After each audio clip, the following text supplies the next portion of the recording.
ሰሞኑን ወደ ባህር ዳር ጣና ጉዞዋንም እያደረገች የምትገኘው ጣናነሽ መርከብ ዛሬ እኛም ሰፈር መጥታለች።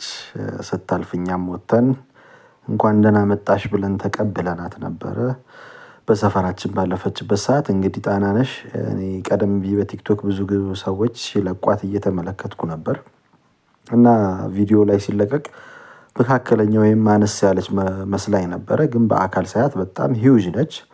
በጣም ትልቀቷ በጣም በአካል ስትታይ ነው የሚያስታውቀው እና በጣም ትልቅ ነች።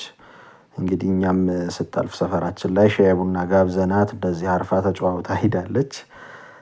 በቀጣይ ምናልባት እግዚአብሔር ከፈቀደ ደግሞ ጣና ሀይቅ ላይ ከላዩ ሆነን ደግሞ ሀይቁን የምንጎበኝበት እድል ይኖራል። ያው ለዛሬ ግን በአዲስ አበባ እያለፈች ትገኛለች እና በሰፈራችን በኩል ስታልፍ እንደዚህ በቦታው ተገኝተን ሰላምን ብለናታል።